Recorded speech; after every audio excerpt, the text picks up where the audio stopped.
Hello and welcome to all my champions. Good morning सबको, very very good morning. Narendra, Aman, Amit, Sarvesh, सबको very very good morning. सारे बच्चों को very very good morning. Good morning to all my champions.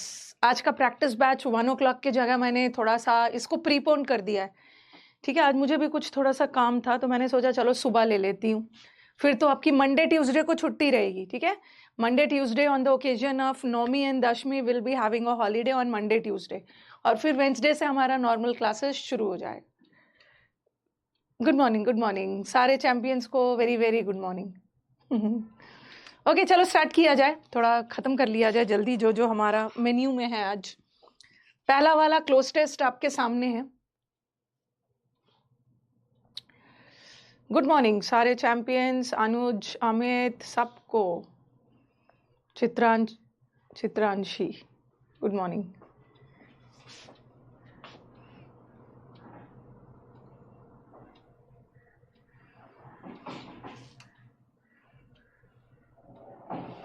ये cloze test का timing थोड़ा extend कर दीजिए। 1.5 घंटा तो पढ़ा ही रही हूँ, अब क्या 1 घंटा बोला था मैंने, 1.5 घंटा चल रहा है, अब क्या एक्सटेंड करना है टाइम।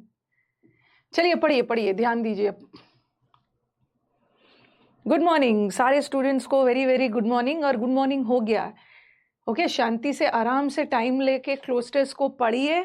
मैं भी इधर शांत हो जा रही हूँ। और आंसर मत दीजिएगा कमेंट बॉक्स में, पढ़ के अपना ऑप्शंस को सेलेक्ट करके बस मुझे कमेंट बॉक्स में डन बोलिएगा। जैसे सबका डन आएगा फिर मैं डिस्कशन शुरू कर दूंगी।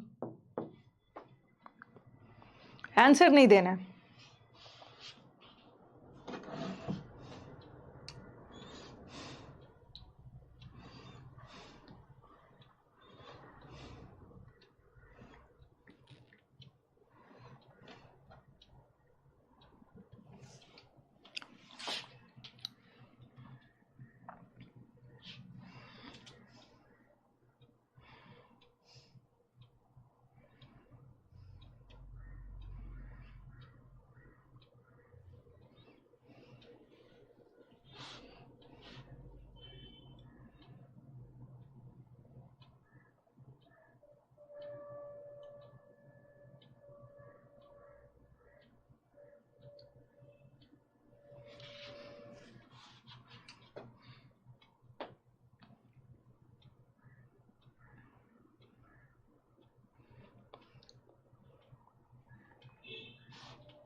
डन आई थिंक बना लिया है students. I am Kankana Chatterjee from West Bengal. I think इस बैच में बहुत सारे वेस्ट बंगाल के स्टूडेंट्स हैं। डन हो गया। चिल्ड्रन स्पेशली अवॉइड करना है ऐसे फूड, या ट्राई टू रिड्यूस ऐसे खाना को अवॉइड करना है ना जो उनके लिए हेल्दी नहीं है। ठीक है, तो चिल्ड्रन स्पेशली। अब मुझे बताओ, माइट, यहाँ सारा मॉडल वर्ब है। ठीक है, अब मॉडल वर्ब में कौन सा मॉडल वर्ब आएगा? माइट क्या बताता है? माइट पॉसिबिलिटी बताता है। और बच्चे विल अवॉइड, बच्चे अवॉइड करेंगे नहीं, बच्चों को अवॉइड करना चाहिए। यहाँ पे एक एडवाइस दिया जा रहा है, सुझाव दिया जा रहा है, सजेशन दिया जा रहा है, और सजेशन के लिए हम शैल नहीं करेंगे। बच्चे को ऐसा फूड अवॉइड करेंगे नहीं, करना चाहिए। तो जब भी एडवाइस का सेंस आए, सजेशन का सेंस आए, तो वहां पे हम शुड लगाते हैं। तो चिल्ड्रन शुड, चिल्ड्रन विल नहीं होगा। अरे, जब विल हो सकता है तो शैल भी हो सकता है, दोनों फ्यूचर बता रहा है। बच्चे स्पेशली ऐसा फूड अवॉइड करेंगे, करेंगे नहीं, उनको करना चाहिए। पूरे पैसेज आगे जाके, उसीलिए मैंने बोला पूरा पैसेज पढ़िए। शुड बी अपॉइंटेड, ऐसा होना चाहिए, ऐसा करना चाहिए, सुझाव दिया जा रहा है। विल जब हो सकता है, विल फ्यूचर बताता है, और शैल भी फ्यूचर बताता है। जब विल हो सकता है तो शैल भी हो सकता है। चिल्ड्रन विल अवॉइड, बच्चे अवॉइड करेंगे नहीं, बच्चों को करना चाहिए ऐसा खाना, और कोशिश करना चाहिए हेल्दी खाना खाने की, जो डैश है, ग्रोथ के लिए डैश है। एलिगेंट, एलिगेंट का मतलब होता है बहुत सभ्य, वेरी सिविलाइज्ड, बहुत ज़्यादा सभ्य, civilize, fashionable, very honourable, elegant का मतलब होता है ना वेरी सभ्य, रिस्पेक्टफुल, बहुत सिविलाइज्ड। तो ग्रोथ कहीं से सभ्य और रिस्पेक्टफुल थोड़ी होगा। ऑकवर्ड का मतलब होता है अटपटा, ठीक है, ऑकवर्ड का मतलब है बहुत अटपटा, स्ट्रेंज, विचित्र, बेढंगा, ये भी नहीं होगा।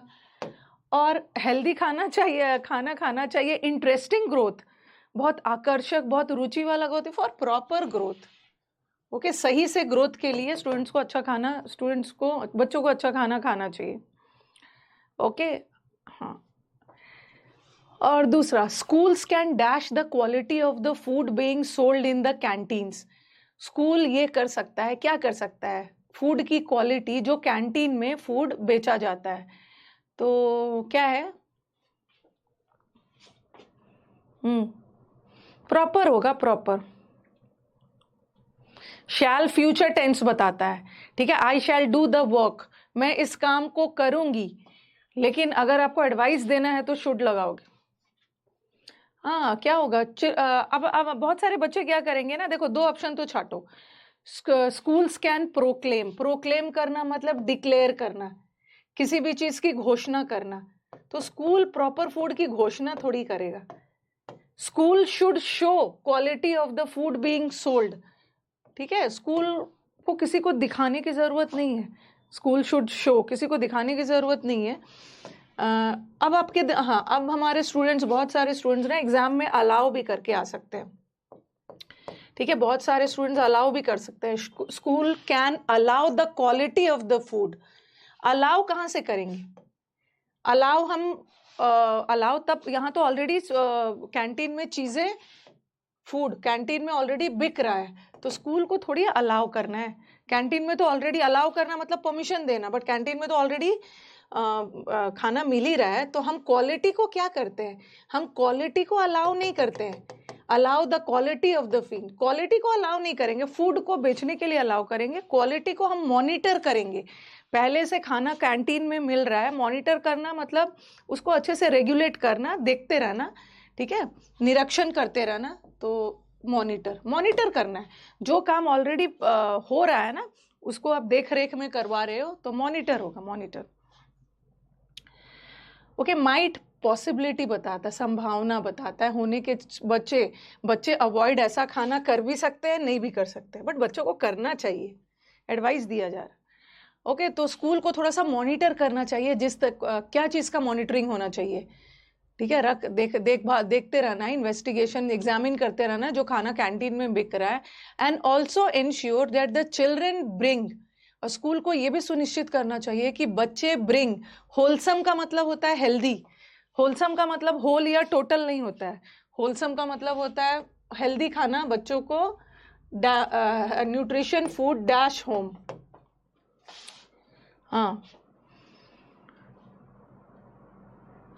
ये जब मैं आपको मॉडल वर्ब पढ़ाऊंगी ना, वहां पे डिटेल में पढ़ाऊंगी कि माइट का क्या क्या यूज है। माइट का बहुत सारा यूज है, फ्रॉम घर, फ्रॉम होम। अब कैंटीन के भरोसे ही खाना नहीं खाना है, ठीक है, कैंटीन में अच्छा क्वालिटी का खाना मिल रहा है तो चलो घर से नहीं लाएंगे। ये बोल रहे हैं कि एक तो स्कूल वाले को देखना है कि कैंटीन का खाने का क्वालिटी भी अच्छा होना चाहिए, और ये भी सुनिश्चित करना है कि बच्चे घर से, कहाँ से, ओरिजिन बता रहा है कहाँ से, घर से, फ्रॉम होम। फ्रॉम होम बच्चे खाना लेकर आए, हर दिन कैंटीन से थोड़ी खाओ, फ्रॉम होम। शुड ब्रिंग, ठीक है, बच्चे शुड ब्रिंग अच्छा हेल्दी खाना फ्रॉम होम।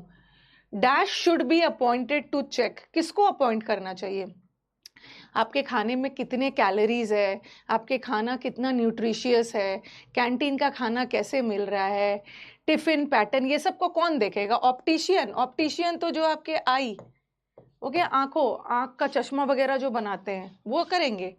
पेडियाट्रिशियन का मतलब है जो बच्चों के डॉक्टर होते हैं, चाइल्ड स्पेशलिस्ट, बच्चों का डॉक्टर आके चेक करेगा, बच्चों से रिलेटेड बीमारियों को लेकर जो जांच पड़ताल।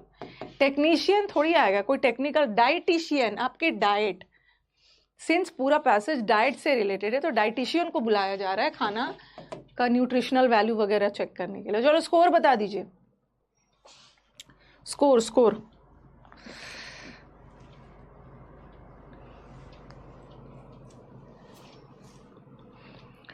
डाइटिशियन को बुलाना है, बट चाइल्ड स्पेशलिस्ट बच्चों के डॉक्टर आके थोड़ी आएंगे। डाइट जो पेडियाट्रिशियन होते हैं, बच्चों में कुछ बीमारी होती है उसको चेक करते हैं। बट यहाँ फूड से आपका डाइट कैसे कंट्रोल कर। 2 आया है, 5 में 5 आया है भाई, 5 में 3 आया है, तो बताओ कि 3 कैसे आ गया। ये तो पैसेज अभी तो मैं बेसिक ही करवा रही हूँ। और मॉडल वर्ब, जब मैं आपको वर्ब पढ़ाऊंगी तो उसमें आपको मॉडल वर्ब में पढ़ाऊंगी, लेकिन थोड़ा सा दिमाग लगा सकते हो ना। बोला जा रहा है कि आपको ऐसा चीज अवॉइड करना चाहिए, आपको ये चीज नहीं करना चाहिए, आपको हेल्दी खाना नहीं खाना चाहिए, तो हम एडवाइस देते हैं ना। और एडवाइस के लिए तो should, you should work hard, you should respect your elders, you should respect your country. तो सुझाव दिया जा रहा है तो विल ही आएगा, और ग्रोथ तो प्रॉपर ही होगा। और बच्चों का खाना, कैंटीन में जो खाना बेचा जा रहा है उसकी मॉनिटरिंग होनी चाहिए। कोई एक ऐसा व्यक्ति होना चाहिए जो देखते रहे कि क्वालिटी सही जा रहा है कि नहीं। और घर से खाना लाना है, डाइटिशियन देखेंगे। 3 और 4 कैसे रॉन्ग हो गया? क्या लिख दिया है? थ्रू होम क्या है? होम के जरिए खाना लाना है। इन होम ब्रिंग है, ब्रिंग घर से खाना लाना है। इन होम का मतलब है घर में खाना नहीं लाना है। ठीक है, ऐसा नहीं है कि कुछ भंडारा चल रहा है, भंडारा से लेके घर, भंडारा से खाना घर में लेके आ रहे हैं। आपको घर से स्कूल खाना ले जाना है। नेक्स्ट वाला।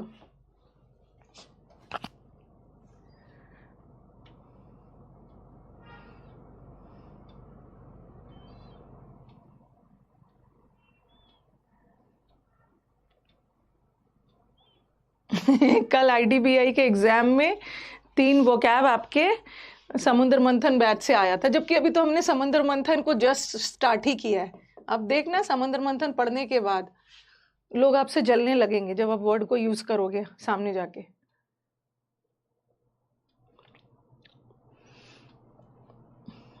अभी तो क्लोज टेस्ट मैम, ये तो इजी था। अक्टूबर बीतने दो ना, थोड़ा सा लेवल बढ़ाऊंगी नवंबर में, और दिसंबर आने दो, फिर तो वो एकदम बैंकिंग लेवल में चला जाए।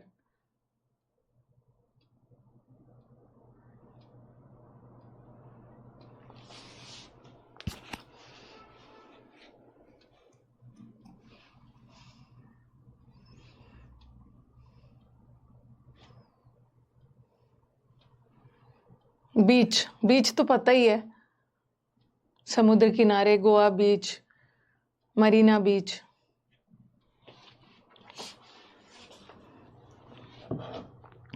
बना के डन बोलना है।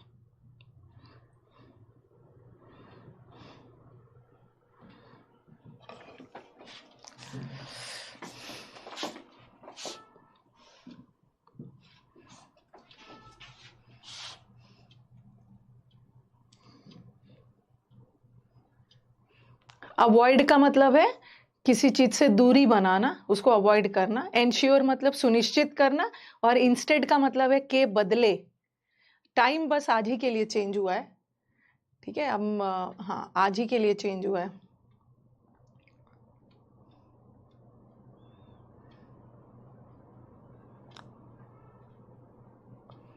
नॉर्मल टाइम पे ही चलेगा आज, बस आज के लिए। तो चलो भाई, हाँ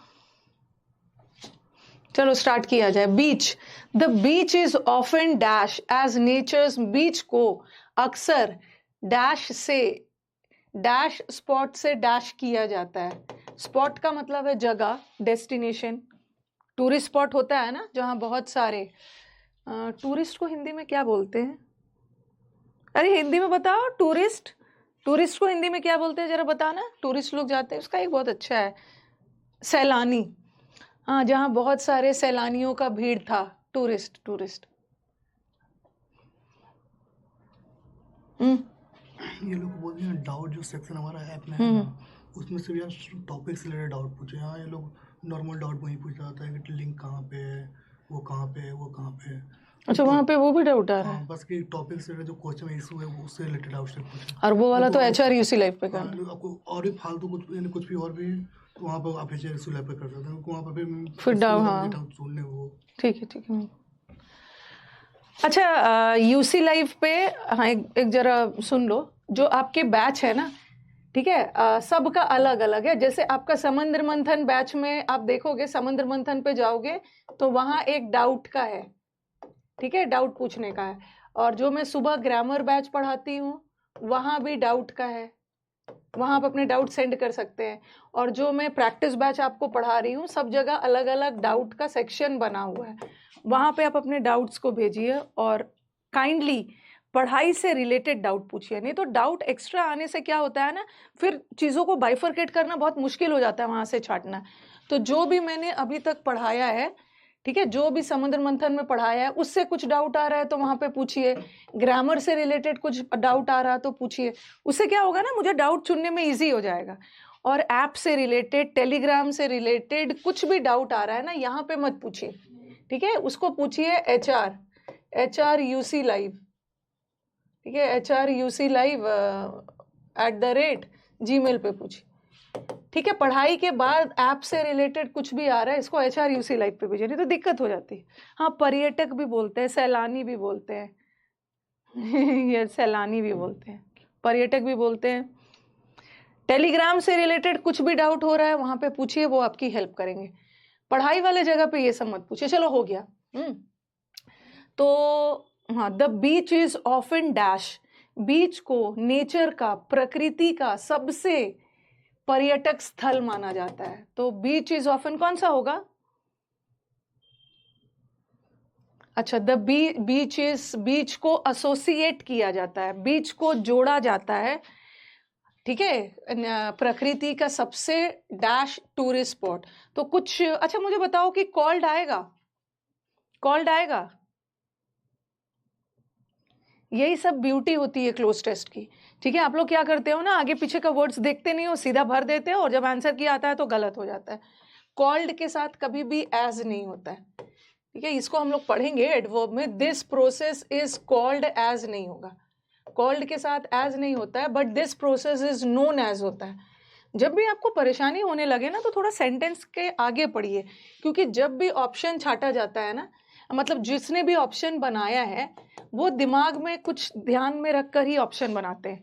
उनके दिमाग में ध्यान होता है कि बच्चों को कैसे रॉन्ग करवाया जाए। आगे देखो, कॉल्ड के साथ एज नहीं होता है, हट गया। और नेम्ड के साथ टू नहीं होता है, बोलेंगे ना दिस इज नेम्ड एज, इसका ये नाम दिया गया, नेम्ड टू नहीं होगा। एसोसिएट भी हो सकता है, एसोसिएटेड टू नहीं होगा, दिस इज एसोसिएटेड विथ आ सकता है, एसोसिएटेड विथ। तो answer is refer. Refer to करते हैं ना, रेफर टू का मतलब है रिलेटेड टू, इससे संबंधित। रेफर के साथ टू भी आता है और रेफर के साथ एज भी आता है। तो बीच को अक्सर रिलेट किया जाता है नेचर के मोस्ट डैश पर्यटक स्थल से। तो ओके, अगर ऑप्शन में ना, एक चीज और मैं बताऊं, सपोज ऑप्शन में रिलेटेड भी रहता, ठीक है, रिलेटेड के साथ तो टू आ ही जाता, कोई बात नहीं है, रेफर ही होगा आंसर। रेफर के साथ टू आता है। ओके, आपने कॉल्ड कर दिया था, हाँ, तो यहाँ तो जो मन है कर लो, यहाँ आप आए हो सीखने के लिए, ठीक है, बट यहाँ से सीख के जाके एग्जाम में करेक्ट करना है, एग्जाम में गलत नहीं करना है। बीच को ऑफन रेफर किया जाता है, beach is often refer to as, associated with होता है, as most dash tourist spot. Beach को नेचर का, प्रकृति का। अब यहाँ पे हमारा बच्चा क्या करेगा ना, क्राउडेड कर देगा कि मैम बीच में तो बहुत ज़्यादा भीड़ होती है। बहुत सारे बच्चे क्राउडेड भी कर सकते हैं, किए हैं, निशु ने क्रिकेट क्राउडेड ही किया है। हर बीच क्राउडेड थोड़ी होता है, दुनिया का हर बीच गोवा की तरह नहीं है कि क्राउडेड ही हो जाएगा। ऐसा नहीं है कि बीच पे हर जगह क्राउड ही मिलता है, बहुत सारा बीच खाली भी रहता है। लेकिन ये बोल रहे हैं बीच को ऑफन, देखो ये देखो, बीच को आगे जाके पढ़ोगे ना, आगे जाके पूरा पढ़ोगे तो यहाँ बीच और बीच को नेचर की ब्यूटी, बीच भी नेचर की ब्यूटी का ही एक देन है। तो यहाँ कहीं भी आगे से क्राउड वगैरह का नहीं है। बीच में जाके हम प्राकृतिक सराउंडिंग्स का मजा लेते हैं, बीच में जाके हम बैठते हैं, रिलैक्स करते हैं, ठीक है। ये बोल रहे हैं ना, हम बीच में जाके शांति से बैठते हैं, रिलैक्स करते हैं। तो क्राउडेड जगह पे आप कहाँ से रिलैक्स करोगे? अगर मैं यहाँ पे क्राउडेड भर दूं कि बीच को ऑफन प्रकृति का सबसे क्राउडेड जगह माना गया है, और वहां पर जाके ना हम नेचर की ब्यूटी को करते हैं, मजे लेते हैं, बहुत सारे सीन्स देखते हैं, वहां पे हम बैठते हैं, रिलैक्स क्राउडेड जगह पे नहीं होगा। उसीलिए पैसेज का कॉन्टेक्स्ट देखिए, क्राउडेड तो बिल्कुल नहीं हो। बीच को प्रकृति का मोस्ट ऑर्गेनाइज करना मतलब चीजों को ऑर्डर में रखना। कोई भी चीज बिखरा हुआ है उसको एग्रीमेंट में सजाकर ऑर्गेनाइज करके रखना, ये भी हट गया। अब देखो रिकग्नाइज का मतलब होता है पहचानना, तो beach is often recognized, most recognize spot. Recognize नहीं होगा क्योंकि आगे जाके बीच को एक हम नेचुरल स्पॉट मानते हैं। ठीक है, आपके दिमाग में जाएगा मैम रिकग्नाइज का मतलब है सबसे जाना पहचाना, जैसे बोलते हैं ना ये एक रिकग्नाइज टीचर है, ये एक रिकग्नाइज जगह है, बहुत जाना माना जगह है। तो बीच कोई बहुत फेमस जगह थोड़ी होता है, क्योंकि आगे जाके देखो बीच के बारे में ना सारे नेचर के बारे मतलब बीच से रिलेटेड नेचुरल ब्यूटी के बारे में बोला है। आगे पूरा नेचर का डिस्क्रिप्शन दिया है, बीच पे जाके आप नेचर का मजा ले सकते हो, तो नेचुरल होगा। उसीलिए मैंने बोला कि कभी भी अपना बहुत ज्यादा दिमाग मत लगाइए, इसको ध्यान में रखते हुए आंसर दीजिए। Beach is a natural tourist spot है। Going to the beach allows you to, natural जगह पे जाते हो, प्राकृतिक जगह पे जाके क्या लेते हो, प्रकृति का स्प्लेंडर का मतलब है, स्प्लेंडर मतलब प्रकृति में जितने भी भव्य शानदार चीजें हैं उसका मजा लेते हो, नेचर की ब्यूटी का।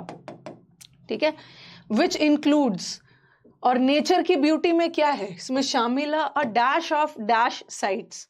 हाँ बताइए, विच इंक्लूड्स अ लगा है, अ आर्टिकल है, और आर्टिकल के बाद तो नाउन चाहिए, और मी नाउन थोड़ी है, मी तो प्रोनाउन है। Includes a view of sites. हो सकता है बच्चों ने अभी समुद्र मंथन पूरा किया नहीं है तो बच्चों को थोड़ा सा दिक्कत होगी। प्लीथोरा का मतलब होता है बहुत ज्यादा। ठीक है, प्लीथोरा मतलब प्लेट में थोड़ा थोड़ा नहीं, प्लेट में ज्यादा ज्यादा। प्लीथोरा मतलब प्लेंटीफुल। तो व्यू नहीं करेंगे, व्यू का मतलब तो ऑलरेडी, साइट का मतलब होता है नजारा, फिर से व्यू तो करेंगे ना। अ व्यू ऑफ, आप झलक लेने जा रहे हो नजारा का, नजारा इस खुद व्यू ही होता है। अ काइंड ऑफ, साइट्स का मतलब होता है ब्यूटीफुल साइट्स, ब्यूटीफुल नज़ारा का एक प्रकार देखने नहीं जाते हो आप, बीच पे जाते हो, बहुत सारे साइट्स, बहुत सारे सीन्स एंड सीनरीज मिलता है। Includes a plethora of, a kind of नहीं होता है, काइंड ऑफ मतलब एक प्रकार का नज़ारा। बीच पे एक प्रकार का नज़ारा थोड़ी आपको मिल रहा है, प्रकृति का विभिन्न नज़ारा आप देख रहे हो। प्लिथोरा होगा, प्लिथोरा का मतलब होता है अबंडेंट, बहुत ज़्यादा। The beach is the perfect place, जहां पे मैं बैठ सकता हूँ, रिलैक्स करता हूँ, और इंजॉय द डैश। हाँ, इंजॉय द डैश, आंसर बताना।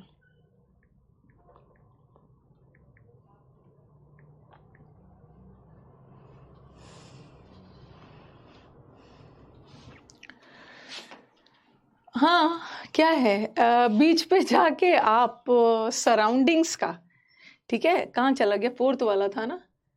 हाँ अच्छा, यहाँ पे ना अ डैश ऑफ कैसा साइट्स, कैसा नज़ारा, रेयर का मतलब है बहुत दुर्लभ, बहुत कम, बहुत दुख भरा, बहुत महंगा साइट्स नहीं, कैप्टिवेटिंग। ठीक है, एकदम कैप्टिवेटिंग का मतलब है वेरी अट्रैक्टिव, आकर्षक नज़ारा आपको देखने का मिलता है जो आपको अपनी तरफ अट्रैक्ट करता है। बीच एक परफेक्ट प्लेस है जहाँ मैं बैठ के रिलैक्स करता हूँ और इंजॉय करता हूँ क्या, the dash and beautiful natural surroundings.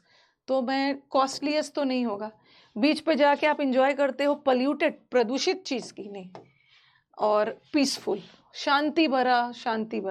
Cognizant का मतलब क्या होता है, कॉग्निजेंट होगा, कॉग्निजेंट का हिंदी होता है अवगत होना, किसी चीज के बारे में अवेयर होना।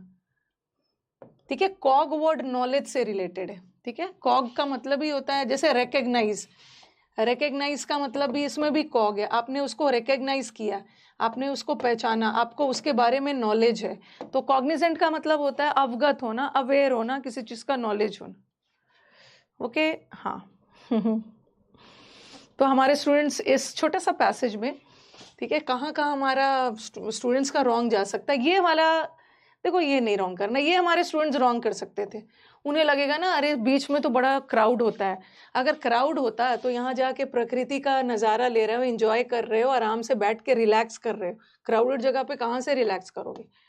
ठीक है, बीच में कुछ ऑर्गेनाइज स्पॉट नहीं होता है, ऑर्गेनाइज भी नहीं हो, और नेचुरल, क्योंकि आगे जाके ना बोलोगे कि मैम यहाँ नेचुरली क्यों होगा, उसीलिए क्लोसेस बनाने के पहले एक बार पहले पढ़ लेना है, क्योंकि जब बच्चे पहली बार अटेम्प्ट करेंगे ना तो लगेगा कुछ भी हो सकता है, क्राउडेड भी हो सकता है, क्योंकि आगे जाके ना आगे वाले 3 सेंटेंसेस में पूरे बीच के नेचुरल प्राकृतिक सराउंडिंग्स को बीच में बैठ के एंजॉय कर रहे, इसलिए बीच एक नेचुरल स्पॉट है। वो नेचुरल स्पॉट है तभी तो वहां जो पर्यटक गए हैं नेचर को एंजॉय कर रहे हैं। ठीक है, अब आ जाओ नेक्स्ट। हाँ, ABCD दिया हुआ, हो जाएगा, इंप्रूव हो जाएगा, टेंशन नहीं लेने।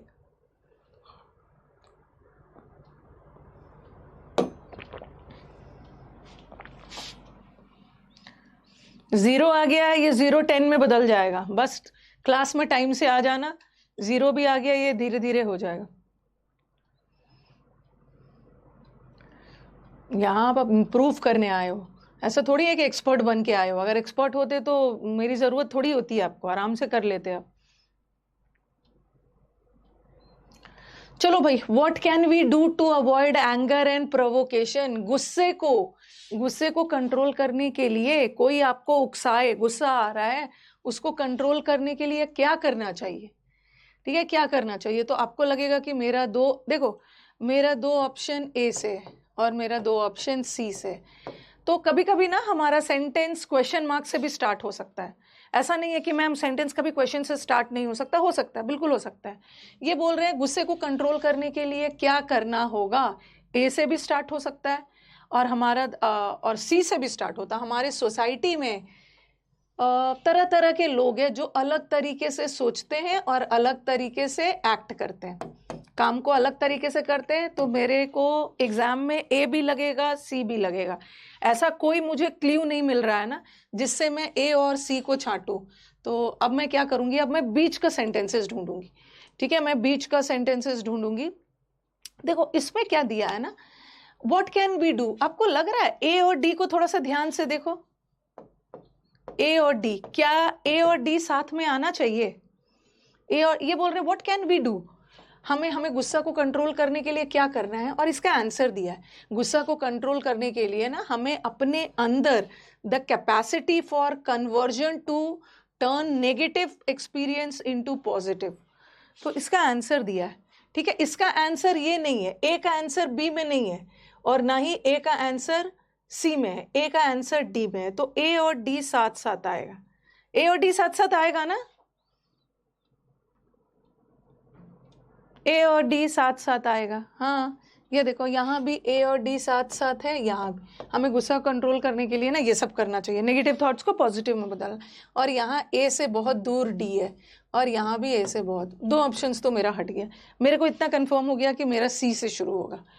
ठीक है, सी से शुरू होगा। अब आपको देखना है ना कि यहाँ, हाँ यहाँ पे देखो कि यहाँ पे ए डी बाद में है और यहाँ शुरू में है और यहाँ पे बी एकदम तुरंत है और बी लास्ट में है। अब देखो सी से ही शुरू होगा। हमारे सोसाइटी में बहुत सारे लोग हैं जो अलग तरह से सोचते हैं और अलग तरह से डिफरेंटली एक्ट करते हैं। अब देखो दीज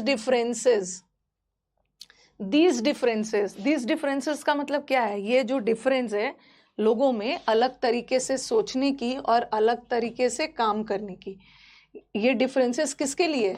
सोसाइटी के लोगों के लिए जो अलग तरीके से। तो इसका मतलब है दीज डिफरेंसेस सी के बाद तुरंत बी हो, सी से बी इतना दूरी पे नहीं। ओके, सी के बाद बी होगा। ये बोल रहे हैं कि हमारे सोसाइटी में विभिन्न तरीकों के लोग हैं, ओके, जो अलग तरीके से काम करते हैं, अलग तरीके से सोचते हैं और एंगर एंड टेंशन प्रचलित है ड्यू टू कॉन्फ्लिक्ट।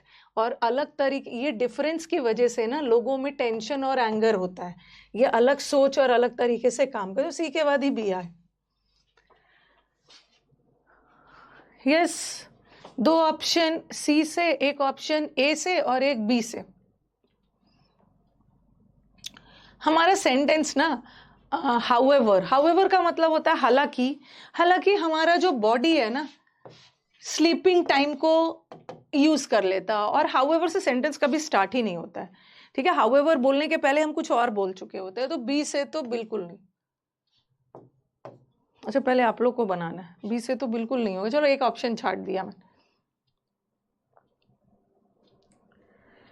अब हमारा 2 ऑप्शन सी से है और 1 ऑप्शन ए से।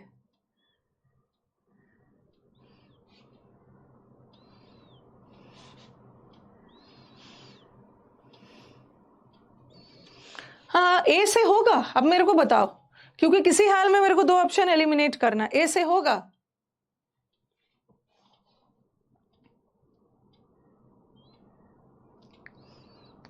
ए से नहीं होगा। क्यों नहीं होगा? The brain is active too का मतलब है भी, ड्यूरिंग द स्लीप, सोने के दौरान ब्रेन भी एक्टिव रहता है। ठीक है, ब्रेन भी एक्टिव रहता है, इसका मतलब है कि एक्टिव कोई और भी होता होगा ना, तब बोलेंगे ना कि ये तो एक्टिव रहता है, साथ में ब्रेन भी रहता है। ए से भी नहीं, ए से भी नहीं होगा। ओके, नेक्स्ट वाला। हाँ, अब देखो सी के बाद, सी में बोल रहे हैं ना, हम 1/3 ऑफ आवर टाइम सोने में बिता देते हैं। We spend about 1/3 of our time sleeping. अब बताओ,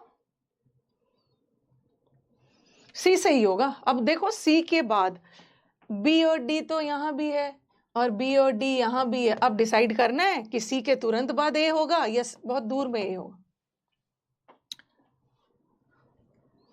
सी के बाद कहीं से ए लिंक हो रहा है। हाँ, बहुत सारे बच्चे कर रहे हैं। हम 1/3 तो सोने में गुजार देते हैं, 1/3 ऑफ आवर टाइम, हम 1/3 ऑफ आवर टाइम सोने में गुजार देते हैं। The brain is active too, brain भी एक्टिव रहता है सोने के समय। सी के बाद तो ए का लिंक ही नहीं बन रहा है। ओके, सी के बाद तो ए का लिंक ही नहीं बना। हम 1/3 सोने में बिता देते हैं और ब्रेन भी एक्टिव रहता है। अरे पहले तो बोलना होगा ना कि कोई और एक्टिव रहता है और साथ में ब्रेन भी। सी के बाद ए नहीं बैठ रहा है, सी के बाद बी बैठेगा। ये बोल रहे हैं कि हम अपना 1/3 टाइम तो सोने में बिता देते हैं।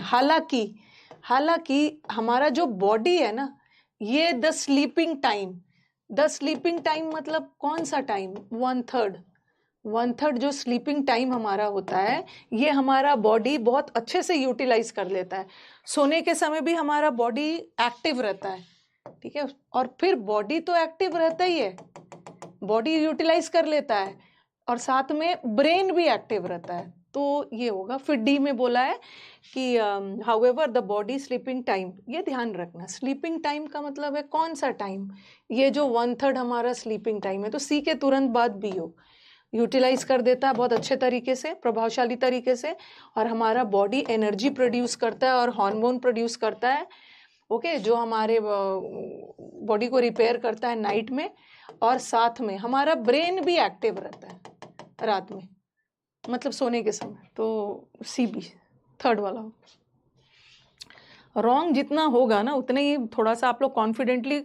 शुरू में क्या होता है कि जब आप बैच में आते हो ना, तो शुरू में लगता है कि बड़ा इजी है, कुछ भी लिंक करके फटाक से आंसर दे देते हो। जब रॉन्ग होने लगता है ना, तब आपको लगता है नहीं, थोड़ा सा ध्यान से करना है, नहीं तो रॉन्ग हो जाता है।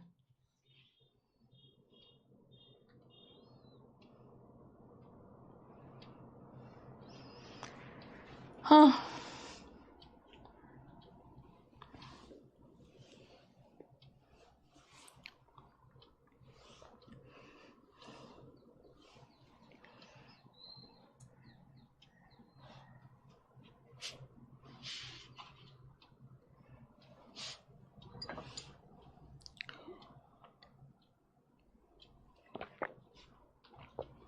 एक मिनट, कहाँ मैंने इट से स्टार्ट किया है सेंटेंस? वी से स्टार्ट किया। वी, यहाँ वी हम सब के लिए।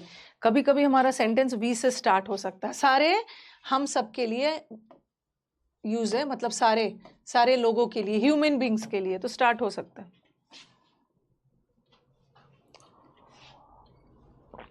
कभी कभी सेंटेंस ऐसा आ जाता है ना कि हम प्रोनाउन से भी स्टार्ट कर सकते हैं।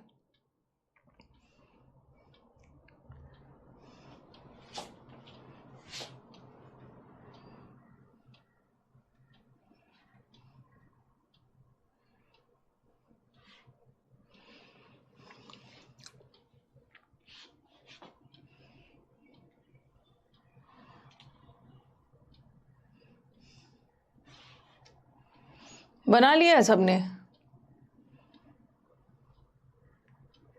2 ऑप्शन बी से बी डी सी ए हमारे स्टूडेंट्स बोल रहे हैं।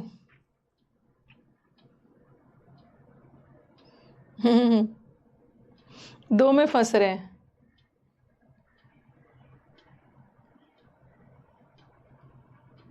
सेंटेंस देखो, पहला देखो, once the formalities are done, एक बार सारे फॉर्मेलिटीज हो जाते हैं, ठीक है, वंस, एक बार जब सारी प्रतिक्रियाएं हो जाती है, ओके, यू कैन स्टार्ट, आप अपना अकाउंट यूज करना स्टार्ट कर सकते हो और अपना टाइम बचा सकते हो।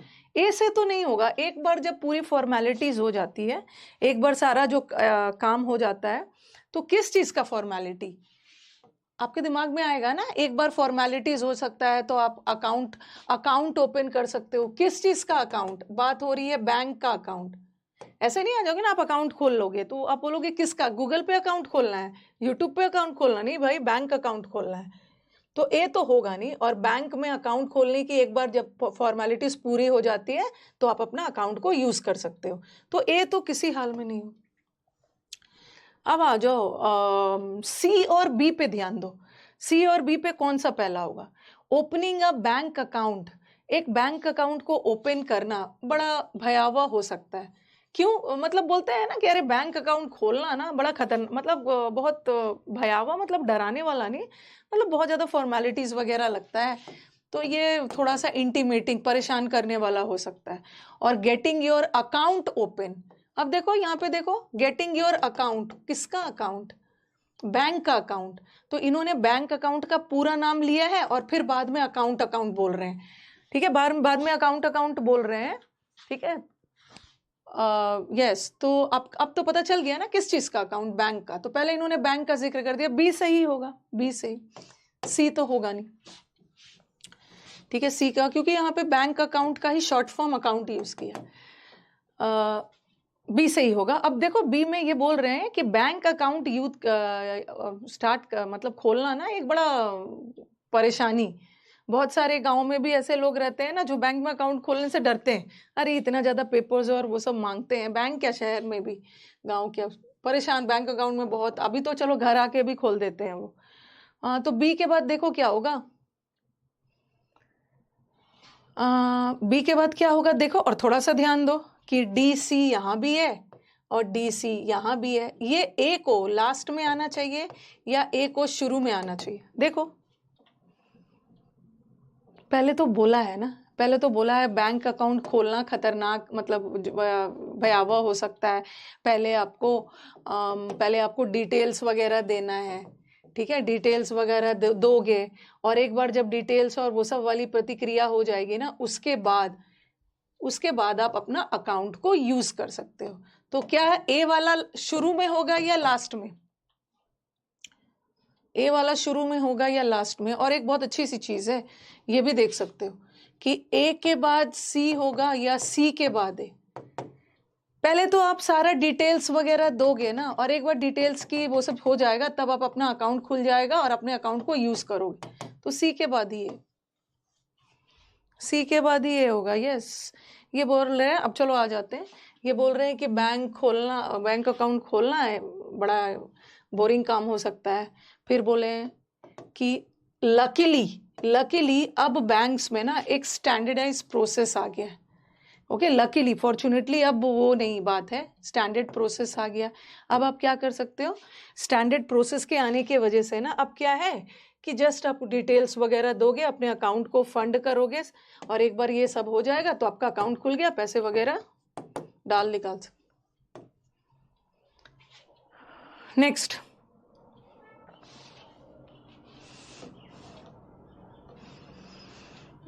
प्रैक्टिस बैच का कल आपके पास एक वो चला गया होगा, ठीक है, प्रैक्टिस बैच का आंसर के साथ वाला पीडीएफ चला गया होगा। इसको भी मैं पढ़ा के, ठीक है, कुछ देर बाद बोलती हूँ कि पीडीएफ डाल दे लेंगे आंसर के साथ।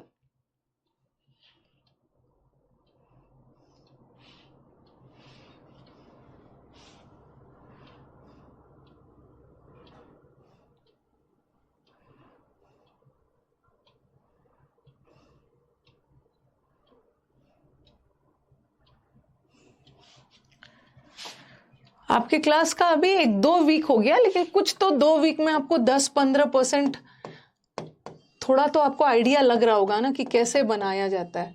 ज्यादा नहीं, 2 वीक में 10-15% आपको आइडिया लग रहा होगा कि कैसे बनाया जाए। हमें तो 90% तक जाना है। पहले तो मेरे को बताओ कि कैसे कैसे ऑप्शंस को छाटा आपने, ठीक है।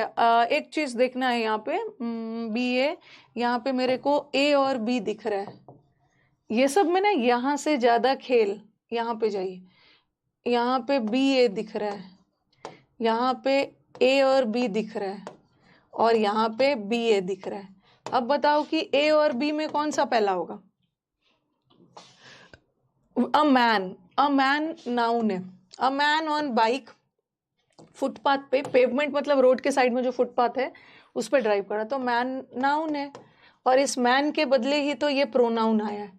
नाउन के बदले आने वाले वर्ड्स प्रोनाउन होते हैं। इसका मतलब है कि ए के बाद ही बी आएगा, ठीक है, ए के बाद ही बी आएगा। और यहाँ बी के बाद ए हटा, बी के बाद ए हटा। अब इसी दोनों में से कोई होगा, ठीक है, इसी दोनों में से कुछ होगा कि सी से शुरू होगा और या ए से शुरू होगा। देखो अभी सेंटेंस देखो,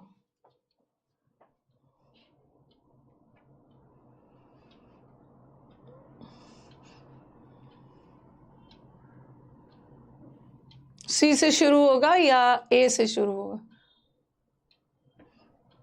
हाँ, ये देखो क्या बोल रहे हैं हम, a man on a bike had to drive, had to, इसको मैन को रोड से किनारे ड्राइव करना पड़ा। पेवमेंट का मतलब है फुटपाथ पे, मैन को फुटपाथ पे बाइक चलाना पड़ा। क्यों? क्योंकि सड़क पे ना क्राउड हो गया था, सड़क पे क्राउड हो गया था। और किस वजह से क्राउड हुआ था ये सब आगे बताया है, सी ही होगा। ये बोल रहे हैं जैसे जैसे बस शुरू होने लगी, बस का चलना शुरू हुआ, वैसे वैसे ट्रैफिक बढ़ गया, ट्रैफिक बढ़ गया।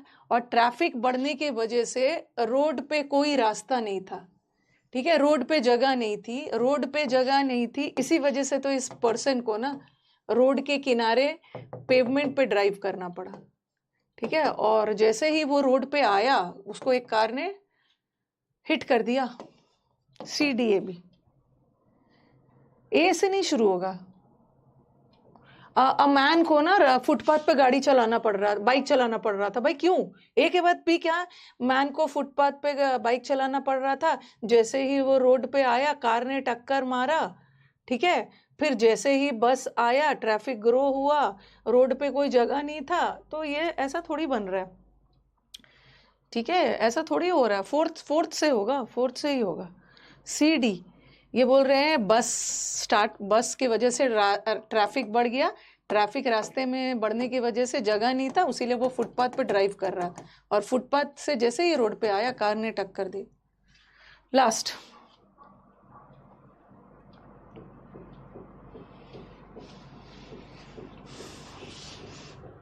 तो मॉरल ऑफ द स्टोरी है कि थोड़ा दिमाग लगाना है, ऐसे टिक नहीं कर देना है।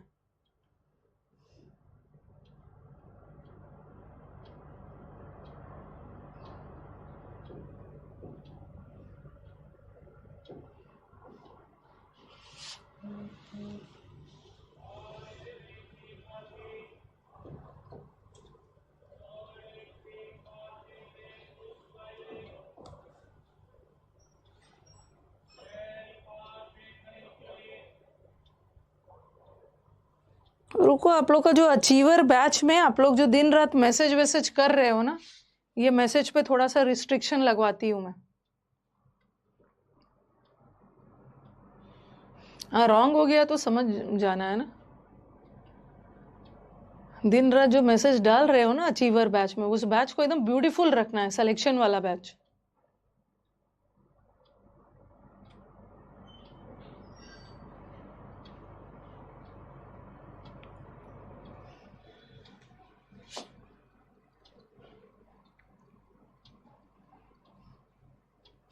बी क्यों नहीं होगा मैम? बी क्यों नहीं होगा?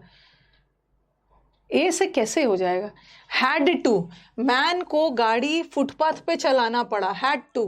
क्यों चलाना पड़ा? क्योंकि सड़क पे भीड़ हो गई थी ना, सड़क पे ट्रैफिक हो गई थी, रोड पे जगह नहीं था, there was no space, road पे जगह नहीं था एनी मोर।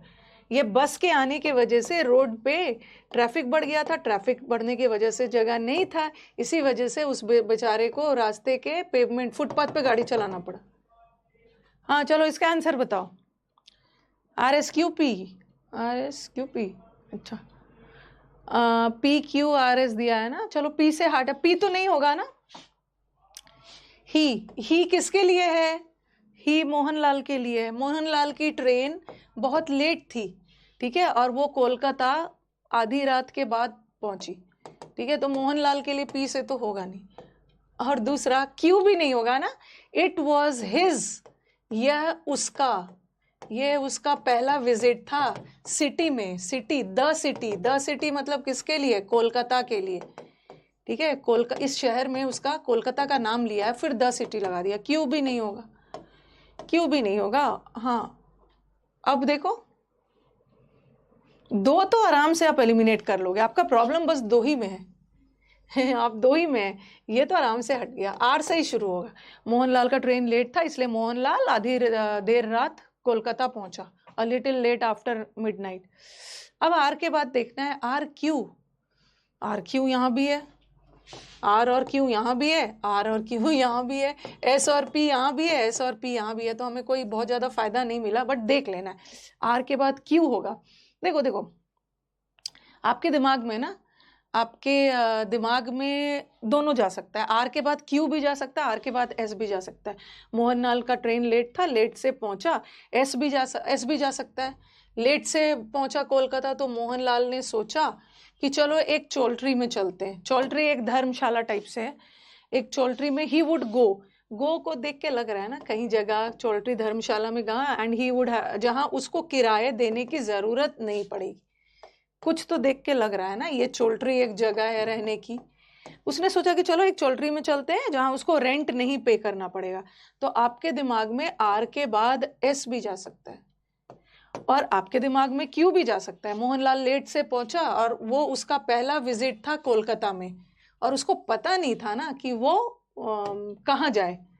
ठीक है, कहाँ जाए दिमाग में जा सकता है। आर के बाद आपके पास क्यू भी जा सकता है। एग्जाम में ना दोनों जाएगा, एज अ स्टूडेंट मेरे को दोनों लगने लगेगा। लेकिन अब मैं क्या करूंगी ना, देखो यहां पे है ना, but he did not know how to find one, ये वन प्रोनाउन है, बट उसको नहीं पता चल रहा था कि वो कैसे ढूंढे, मतलब आधी रात को वो उसको कैसे ढूंढे। ये वन किसके लिए लगा है, किसके लिए लगा है,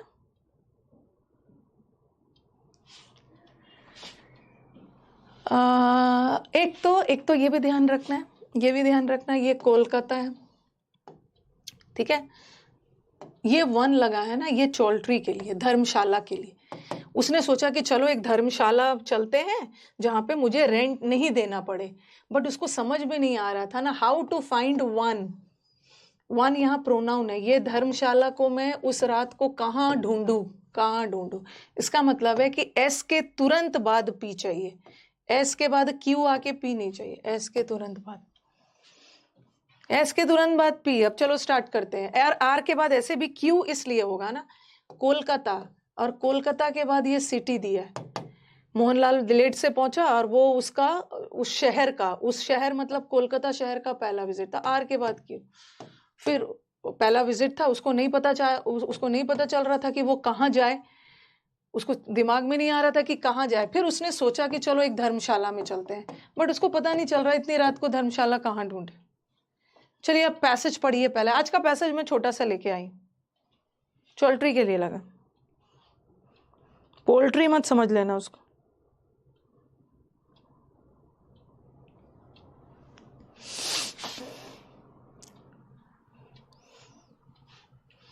आज मैं क्वेश्चन नहीं दिखाऊंगी क्योंकि एक ही पैराग्राफ का है।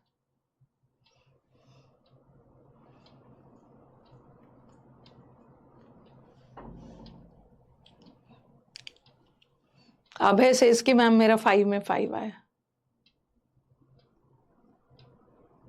पहली बार 5 में 5 आया है श्रद्धांजलि का। धीरे धीरे आपको मजा आने लगेगा, अभी तो आप लर्निंग फेज में। जब जब पैसेज छोटा सा आ गया है ना, तो क्वेश्चन मत देखो, सीधा उसको पढ़ के खत्म करो।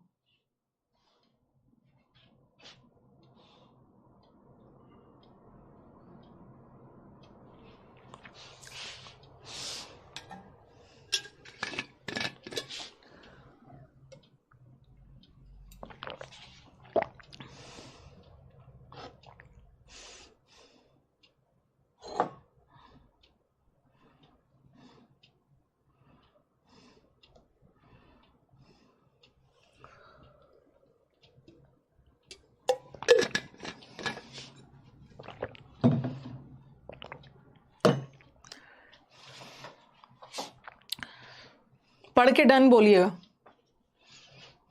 टेक्नोलॉजी से रिलेटेड है।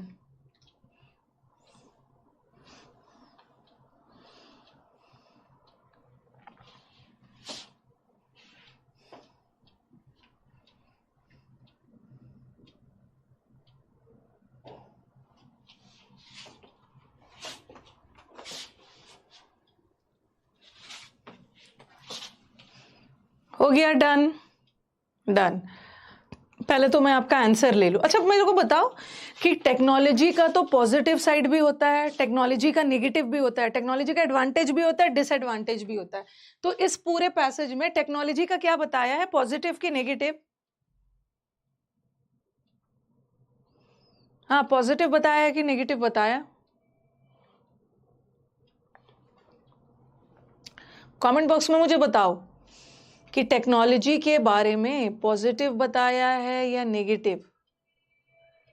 पॉजिटिव बताया है पूरे टेक्नोलॉजी के बारे में ना, नेगेटिव नहीं बताया है। स्मार्टफोन से बच्चा बिगड़ जा रहा है ये सब नहीं बताया, पॉजिटिव बताया, positive positive benefits of technology. चलो पहले मैं एक बार आपका क्वेश्चन देख लेती हूँ, उसके बाद मैं आपको अच्छे से समझाऊंगी। How have smartphones and social media platforms impacted मतलब अफेक्टेड, लोगों के जीवन को स्मार्टफोन और सोशल मीडिया ने कैसे अफेक्ट किया है? दे हैव मेड, कम्युनिकेशन को और भी चैलेंजिंग बना दिया है। They have made people more connect, passage के अनुसार बोलना है, एकदम अपना दिमाग नहीं लगाना है, पैसेज के दिमाग लगा के बोलना है। They have made people more connected and interactive, they have made people less dependent on technology, they have made people more isolated। क्या आंसर है इसका? अभी तो मैं थोड़ा सा छोटा पैसेज ला रही हूं।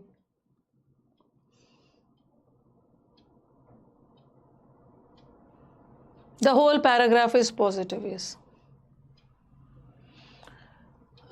चैलेंजिंग का मतलब होता है ना थोड़ा जोखिम भरा। क्या टेक्नोलॉजी ने और भी चैलेंजिंग बना दिया है? नहीं, टेक्नोलॉजी की वजह से लोग लेस डिपेंडेंट हो गए, लोगों को लेस डिपेंडेंट कर दिया है। टेक्नोलॉजी ने लोगों को मोर डिपेंडेंट कर दिया। दे हैव मेड, स्मार्टफोन और सोशल मीडिया ने लोगों को टेक्नोलॉजी पे डिपेंडेंट बना दिया, लेस डिपेंडेंट नहीं होगा।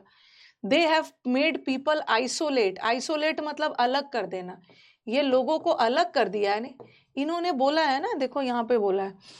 पहले मैं आंसर ले लेती हूँ फिर समझाऊंगी, ठीक है? आंसर इसका ये है, ये लोगों को और भी कनेक्ट कर दिया है, फोन और वजह से लोग और भी कनेक्टेड हो गए। कहाँ पे इसका आंसर है समझाऊंगी, बताओ। What does the term vast array, इसका मतलब क्या? अरे ये तो बड़ा इजी है।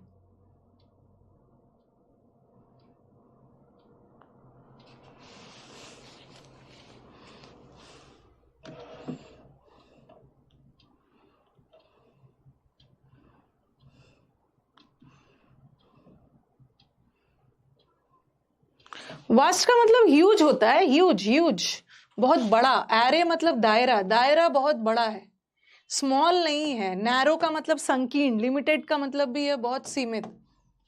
Third, what is one advantage of online learning platforms?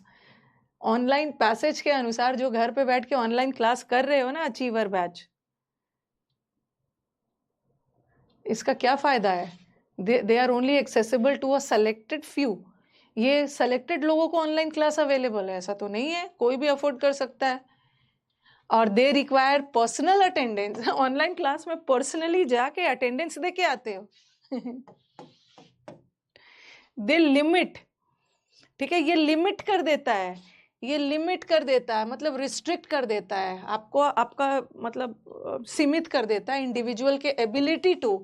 अरे ये तो इंडिविजुअल के एबिलिटी स्किल को और भी बढ़ाता है। ये इस घर पे बैठे बैठे अच्छा खाना खाते खाते आराम से पढ़ रहे हो। What has technology revolutionized? Revolution लाना मतलब क्रांति लाना। इन रिसेंट ईयर्स में टेक्नोलॉजी ने कौन सा क्रांति लाया? मुखर्जी नगर आओगे ना तो हालत देखोगे, मुखर्जी नगर की जो दिल्ली की हालत होती है। बच्चा आता है बेचारा छोटे से जगह में, एक रूम दे देते हैं, उसमें 4 कंपार्टमेंट्स बना देंगे, यहाँ पढ़ रहा है, यहाँ पढ़ रहा है, यहाँ पढ़ रहा बच्चा, फिर खाना खाएगा मुखर्जी नगर का कहीं का, पहले टाइफाइड हो जाएगा बेचारा, टाइफाइड से ठीक हुआ डेंगू हो जाएगा, मतलब परेशान ही हो जाता है। यहाँ तो खर्च हो ही रहा है, ये टाइफाइड डेंगू में भी जूझ रहा है, फिर अपना होम टाउन जाएगा, ठीक होके आएगा, फिर धीरे धीरे एडजस्ट करेगा दिल्ली में। हाँ, कम्युनिकेशन, एजुकेशन और एंटरटेनमेंट बढ़ा दिया, एग्रीकल्चर और फैशन इंडस्ट्री से related. What does the term revolutionize, तो ये तो बता दिया।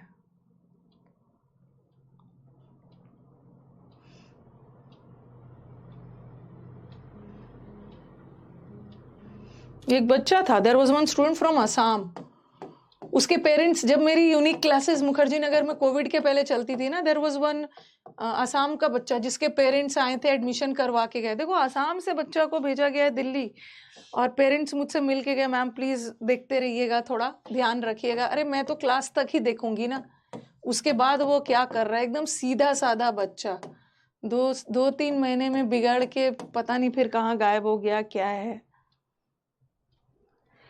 तो रेवोल्यूशन लाना मतलब क्रांति लाना, एक बहुत बड़ा बदलाव लाना, ट्रांसफॉर्मेशन लाना, बदलाव।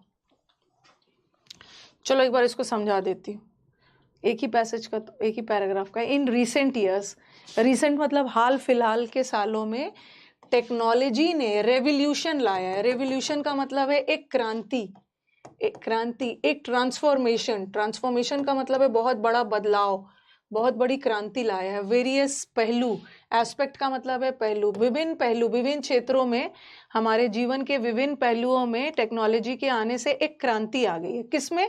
लास्ट वाला क्वेश्चन में था ना, कम्युनिकेशन में, एजुकेशन में और एंटरटेनमेंट। जो 5th वाला क्वेश्चन था उसका आंसर हमें यहाँ पे मिल गया। With the rise of smartphone, smartphone के आने से और सोशल मीडिया प्लेटफॉर्म के बढ़ने से, आने से, people can now connect and interact with each other more easily than ever before। पहले से भी ज्यादा लोग एक दूसरे से इंटरेक्ट कर सकते हैं। तो यही वाला था, स्मार्टफोन और सोशल मीडिया के आने से हम लोगों से और भी ज्यादा कनेक्टेड हो गए, इंटरेक्टिव। चूंकि यहाँ पे तो पॉजिटिव बोला है, लेकिन इसका एक नेगेटिव पहलू भी है, हम लोगों से मिलना जुलना बंद कर दिया है स्मार्टफोन के आने की वजह से। तो वो तो उसका डिसएडवांटेज हो गया, बट पैसेज में कहीं भी डिसएडवांटेज नहीं है, पॉजिटिव ही है। Online platforms have also gained popularity, allowing individuals to acquire new skills and knowledge from the comfort of homes। घर पे बैठे बैठे ही आराम से पढ़ रहे हो, और वहां पे दिया है ना स्किल्स को आप अक्वायर कर रहे हो। और यहाँ पे कहीं दिया था ना कि ऑनलाइन क्लासेस ने इंडिविजुअल्स के लिमिट कर दिया है, आपके स्किल को सीमित थोड़ी किया है, आपके स्किल्स को तो बढ़ाया। इसलिए ये आंसर नहीं हो। लर्न फ्रॉम होम, घर बैठे बैठे आराम से ऑनलाइन क्लासेस कर रहे हो, अपने मनपसंद टीचर से पढ़ रहे हो। तो this is the beauty of online classes. Okay, हाँ, knowledge from the comfort. Additionally, streaming services have transform the way we consume data, we consume media, providing a vast array of movies वगैरह भी देखने को मिल जाता है, ठीक है, Netflix वगैरह टीवी शो देखने को मिल जाता है, म्यूजिक एक्सेसिबल एट एवरी, कभी भी म्यूजिक वगैरह भी सुन ले तो इतना सारा है वहाँ पे। वाइल टेक्नोलॉजी, जबकि टेक्नोलॉजी का अनडाउटेड मतलब निसंदेह, बिना डाउट के बहुत सारे बेनिफिट्स है। तो it is essential to strike, हाँ बोला है, टेक्नोलॉजी का बेनिफिट तो बहुत सारा है, बट हमें एक बैलेंस रखना है, ठीक है, टेक्नोलॉजी से रिलेटेड हमें एक बैलेंस बनाए रखना है, and ensure that we maintain real life connection and limit. हाँ, ये भी बोला है कि सिर्फ फोन से ही बातचीत नहीं करना, रियल लाइफ में भी लोगों से मिलना जुलना है, एंड लिमिट, बहुत ज्यादा स्क्रीन टाइम नहीं देना है हेल्दी रहने के लिए। तो अच्छा था, बहुत अच्छा बोला है। आइसोलेट नहीं होगा, आइसोलेट का मतलब तो अलग कर देना।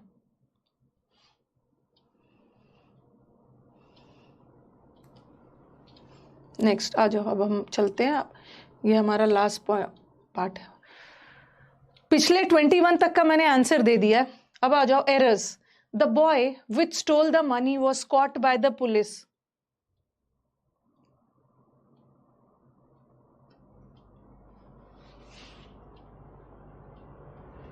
जल्दी जल्दी बताइए। द बॉय विच वो लड़का जिसने पैसे चुराया था पुलिस के द्वारा पकड़ा गया।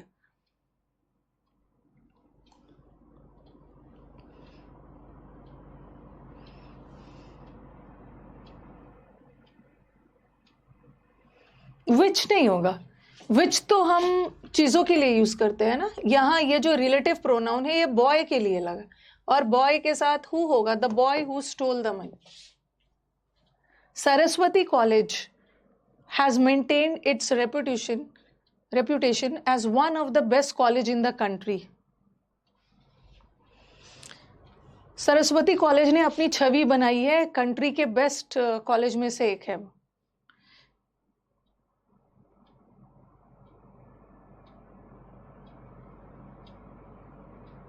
विच की जगह हुआ आएगा, कमेंट थोड़ा लेट से आता है।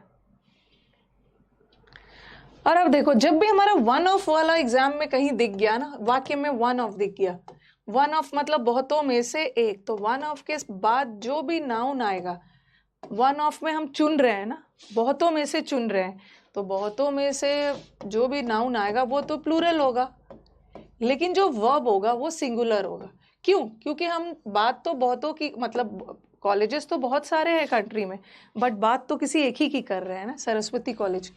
तो वन ऑफ के साथ नाउन प्लूरल आएगा, बेस्ट कॉलेजेस, बहुत सारे कॉलेजेस में से एक Saraswati college. Those who follow a healthy routine is likely enjoying good health। जो लोग हेल्दी रूटीन फॉलो करते हैं ना, पॉसिबिलिटी है कि वो अच्छा हेल्थ एंजॉय करेंगे।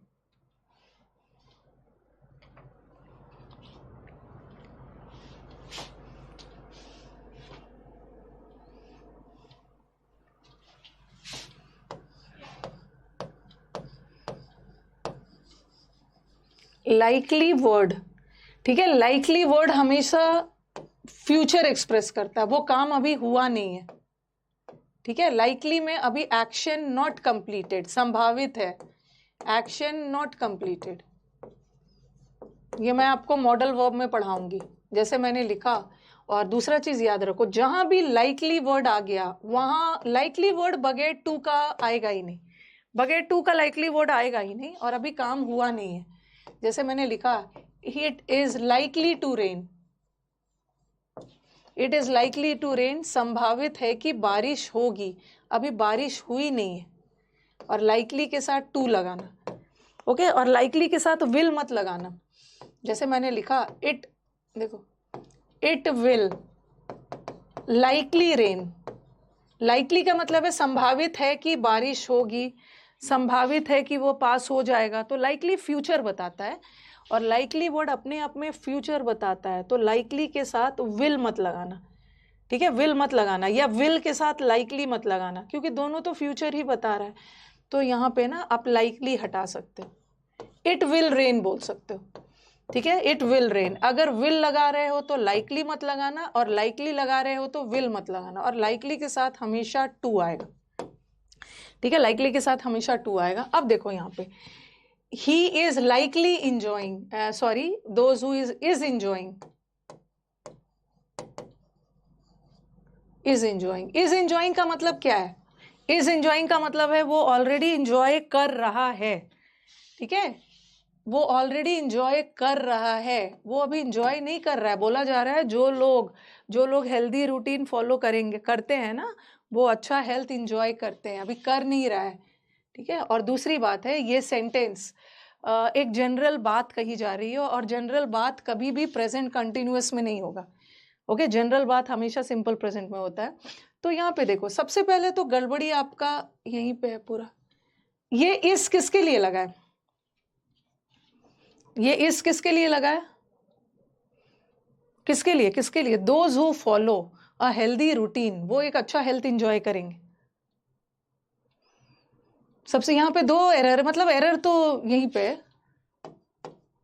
इसी पार्ट में, ये दोज के लिए लगा है ना, दोज, ठीक है, दोज के लिए लगा है। देखो यहाँ पे ये एक वर्ब है फॉलो, एक वर्ब है फॉलो, और यहाँ पे एक वर्ब है। अब देखना है कि ये वर्ब किसके लिए लगा, ये दोस्त के लिए लगता है, और दोस्त तो प्लूरल होता है ना, तो यहाँ का वर्ब तो प्लूरल लगा ही है, फॉलो।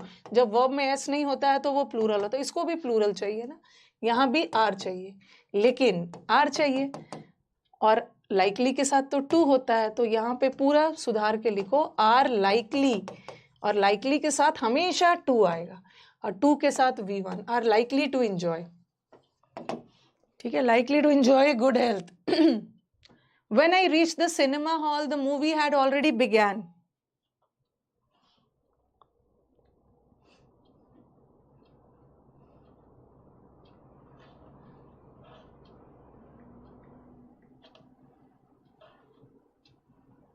जब मैं movie are likely to enjoy है।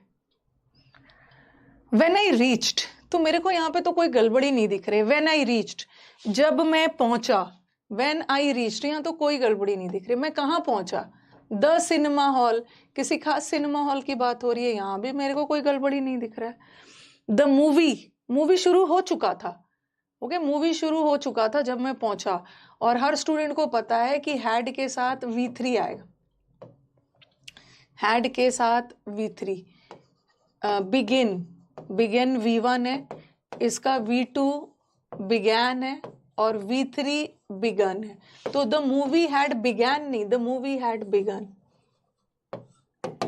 The movie had begun. अगर ये सेंटेंस ऐसा आया होता, जब मैं सिनेमा हॉल पहुंचा, अगर ये सेंटेंस ऐसा रहता, when I reached the hall, the movie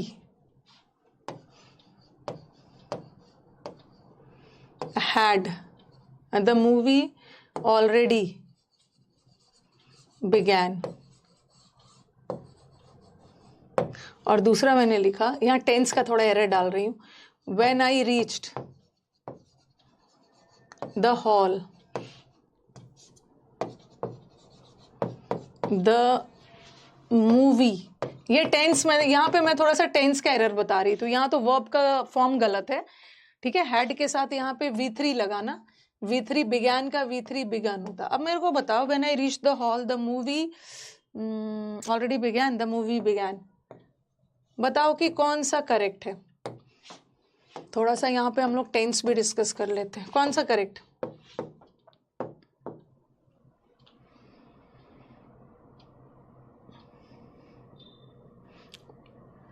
देखो भाई, थोड़ा सा ध्यान देना है, यहाँ पे ये ऑलरेडी वर्ड का खेल है।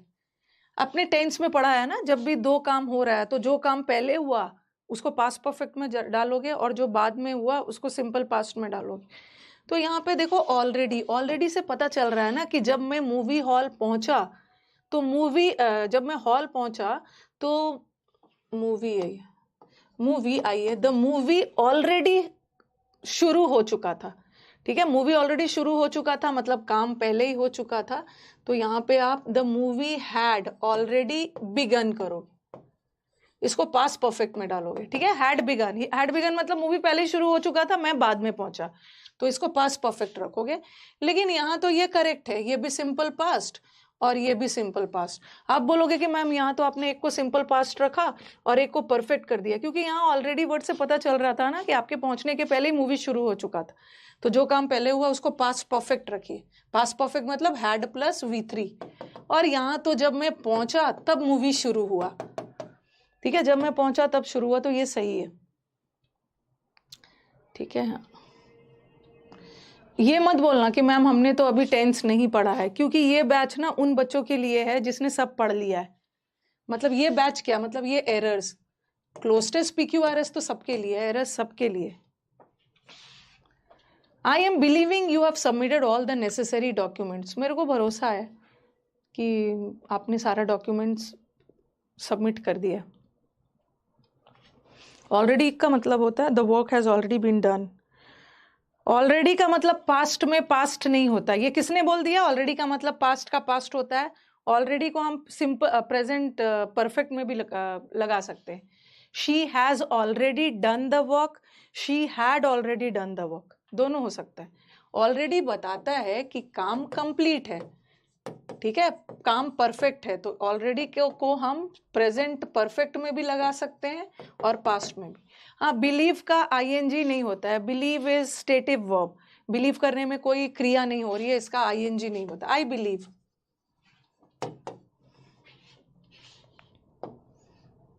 एक सीख लेते हो ना, पास्ट का पास्ट, ये सब ड्रामा नहीं देखना है। हम ऑलरेडी को प्रेजेंट परफेक्ट में भी यूज कर सकते हैं, पास्ट परफेक्ट में भी यूज कर सकते हैं। नो आ गया आपका कंजंक्शन चैप्टर, मैंने सुबह जो पढ़ाया है कि जब भी आपको नो सूनर दिख जाए, नो सूनर में क्या करोगे? सबसे पहले नो सूनर एडवर्ब है, और जब भी हमारा वाक्य एडवर्ब से शुरू हो तो इन्वर्जन लेता है। इन्वर्जन हो भी रहा है, सब्जेक्ट से पहले वर्ब आ रहा है। पेयरिंग में गलत, नो सूनर के साथ व्हेन नहीं होता। नो सूनर एडवर्ब का कंपैरेटिव डिग्री है, और कंपैरेटिव डिग्री के साथ THAN लगाना। हम हार्डली किसके साथ लगाते हैं? स्कार्सली और सॉरी व्हेन किसके साथ लगाते हैं? स्कार्सली, हार्डली, या जो बेरली होता है ना, उसके साथ व्हेन का यूज करते हैं। नो सूनर तो कंपैरेटिव डिग्री है, ER लगा उसके साथ that. Modern man is completely engrossed in the mad pursuit of material pleasures and engross का मतलब है पूरी तरह से खो गया। man word modern man पूरी तरह से विलीन हो गया है क्या चीज में? भौतिक सुख सुविधा ऐशो आराम के पीछे। जल्दी जल्दी जल्दी जल्दी करते हैं।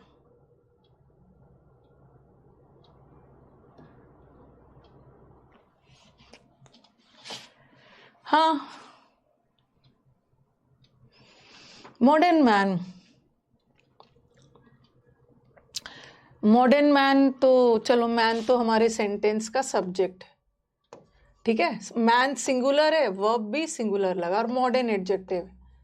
Modern man is complete. ये एनग्रॉस क्या है? ये एनग्रॉस वर्ब है। ये इस जो है ना, ये ऑक्सिलरी वर्ब है, और एनग्रॉस पूरी तरह से मेन वर्ब है। वैसे एनग्रॉस्ड यहाँ पे एडजेक्टिव ही है, ओके। वर्ब का थर्ड फॉर्म एडजेक्टिव का भी काम करता है। तो मैन, मॉडर्न मैन पूरी तरह से एनग्रॉस्ड है। मॉडर्न मैन इज MR के साथ या तो वर्ब का थर्ड फॉर्म आता है, या तो इज MR के साथ मैन का मतलब ING आता है। इसको हम लोग डिटेल में पढ़ेंगे जब वर्ब पढ़ेंगे। अब बताओ, एरर तो इसी में है, क्योंकि ये जो एनग्रॉस है, इसके बाद ये एनग्रॉस ना तो थर्ड फॉर्म है ना तो ING है, तो एरर तो इसी में। एरर तो बच्चों को पता लग गया इसी में। लेकिन मैन, मॉडर्न मैन दूसरों को, ये एक्टिव वॉइस जा रहा है, ठीक है। मैन, मॉडर्न मैन दूसरों को एनग्रॉस थोड़ी कर रहा है, मॉडर्न मैन खुद एनग्रॉस्ड है, तो ED लगेगा। वैसे यहाँ पे एनग्रॉस्ड एडजेक्टिव का काम कर रहा है, वर्ब का third form. My brother who live in Delhi has written me a letter.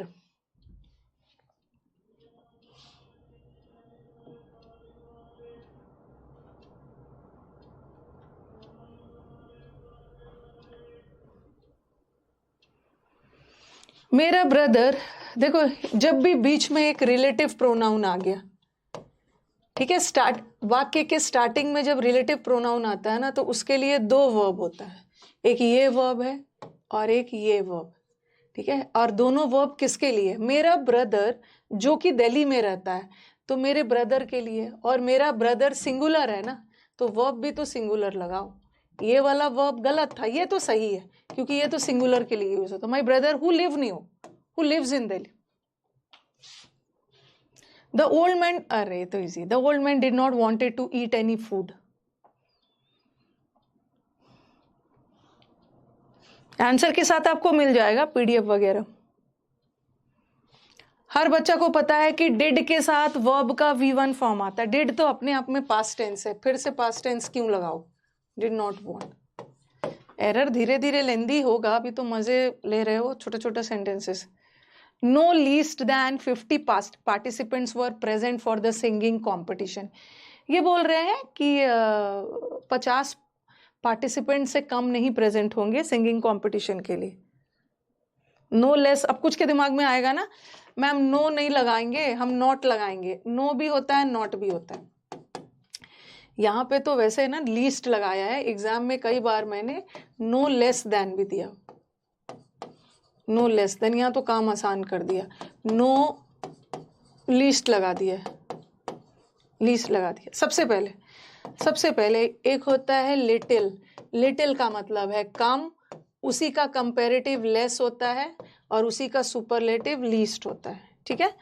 और फ्यू का कंपैरेटिव फ्यूअर बनता है, और इसी का फ्यूएस्ट बनता है।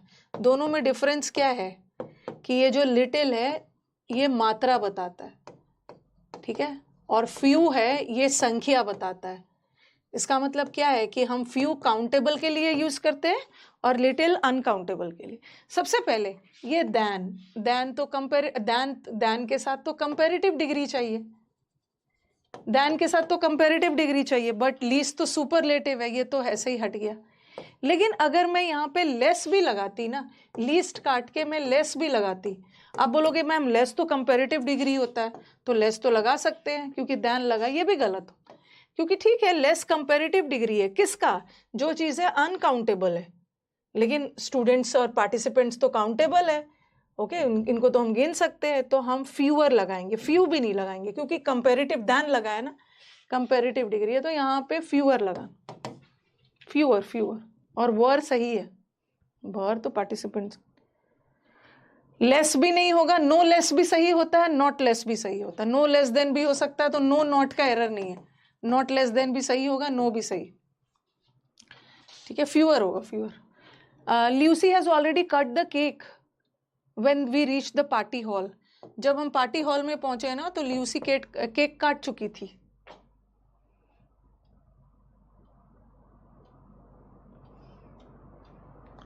फ्यूअर होगा, फ्यूअर, ल्यूसी केक काट चुकी थी जब हम पहुंचे, जब हम पहुंचे तो ल्यूसी केक काट चुकी थी, पास्ट में ल्यूसी हैड, ठीक है, ल्यूसी हैड, तो एरर यहां।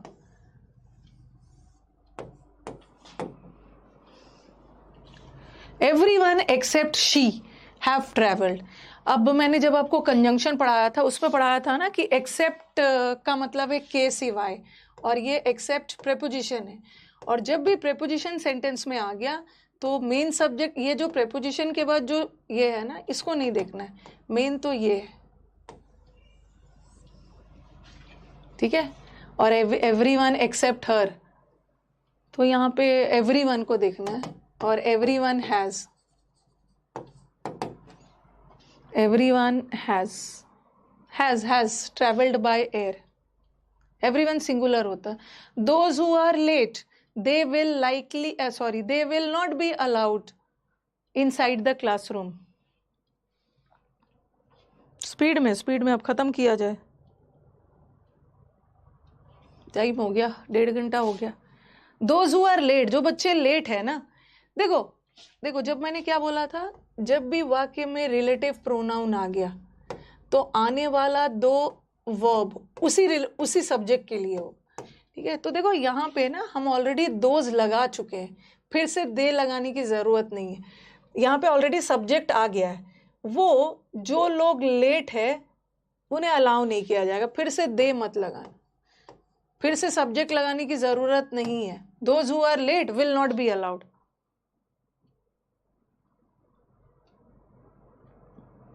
हाँ, अगर शी भी होता तो हैज ही होता, लेकिन शी को हम क्यों देखेंगे, okay, those who are late will not be allowed,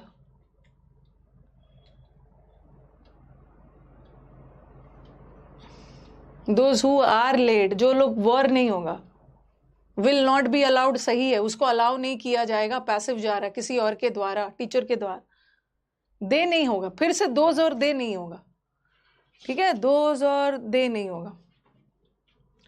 we had a long discussion at a cup of coffee, हमने एक कप कॉफी पे सारा डिस्कशन किया, चाय पे चर्चा,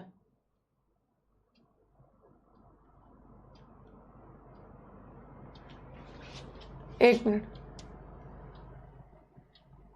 बताऊंगी इसको ना, मुझे थोड़ा सा दिमाग में, हम 33 क्वेश्चन में क्यों नहीं शी आया, बताऊंगी इसको, डिटेल में हम लोग पढ़ेंगे। कभी कभी एक्सेप्ट के साथ हर भी आ जाता है, एक्सेप्ट के साथ शी भी आ सकता है, अगर सब्जेक्ट का कंपैरिजन सब्जेक्ट से हो रहा है, बताऊंगी। अब देखो, वी हैड हमने चाय पे चर्चा की, we had a long discussion, ठीक है, we had a long discussion at a cup of coffee थी, we have a discussion, on भी लगा सकते हो, ओवर भी लगा सकते हो, we have a discussion over a cup of coffee या on a cup of coffee, वैसे ओवर ज़्यादा अच्छा है, ओके, चाय पे चर्चा की हमने, दे बोथ, क्या है, the both children go to the same school, ये याद रखना, ये भी कई बार आपको मिलेगा। द बोथ नहीं आएगा, ऐसा बोलेंगे द बोथ स्टूडेंट्स, बोथ को पहले रखेंगे क्योंकि बोथ डिटर्मिनर है, एडजेक्टिव है, उसको पहले डालेंगे। द बोथ चिल्ड्रन नहीं होगा, इसका आंसर ये है, ठीक है। एट अ कप नहीं होगा। और ये देखो बोथ, ये जो चिल्ड्रन है ये नाउन है, ठीक है, और ये जो बोथ है ना ये एडजेक्टिव का काम कर रहा है, जिसको हम डिटर्मिनर भी बोलते हैं, तो पहले एडजेक्टिव को लाओगे, द बोथ चिल्ड्रन नहीं होगा, ठीक है, यहाँ पे गलत है, बोथ द चिल्ड्रन, बोथ को पहले ले आओ, ठीक है, both the children. All employees of the National Sugar Factory differ from their bosses on the medical and pension policy.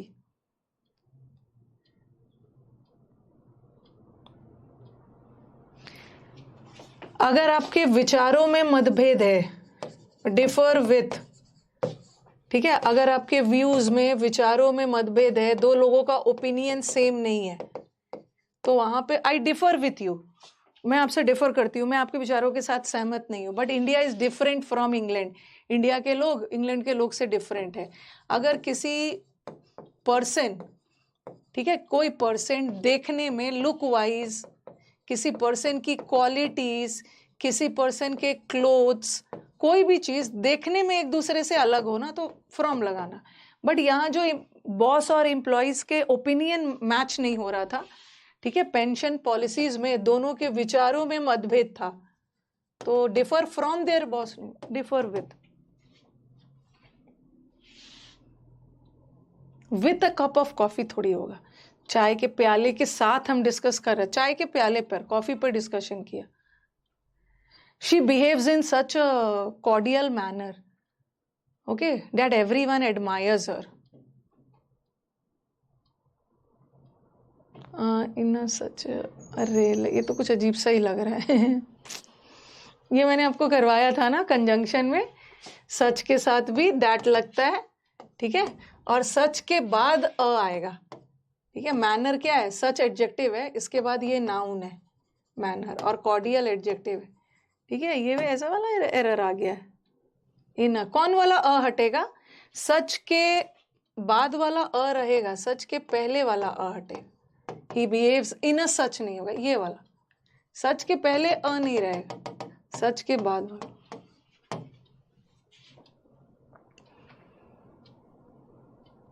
ठीक है। He behaves, ये वाला अ को रखना, कॉर्डियल के साथ वाला अ रहेगा, ये हटे।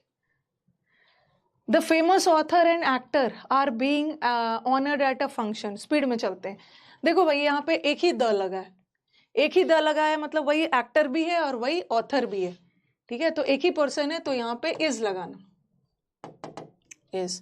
अगर यहाँ पे अलग से द लगता ना, the famous author and the actor, ये आपको सब्जेक्ट वर्ब में पढ़ा दिया, अलग अलग द रहता मतलब एक्टर अलग है और ऑथर अलग है, अलग अलग लोग है तो आर लगाते।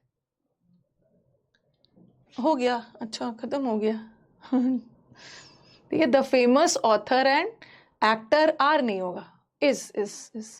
ओके, तो चलो एंड किया जाए, आज हमारा क्लास हो चुका है, अब हम मिलेंगे वेंसडे को, ठीक है। वैसे वेंसडे को तो समुद्र मंथन का बैच होगा, बाकी वेंसडे से सारे classes according to the schedule होगा, ठीक है।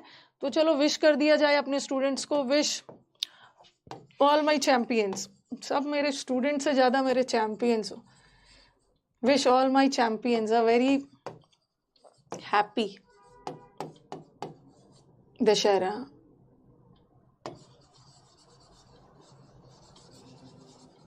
ठीक है, okay, stay blessed and happy, कौन से कलर से, stay blessed and happy.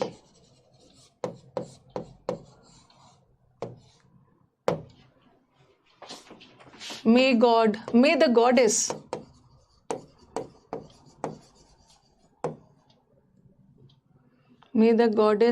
give you enough,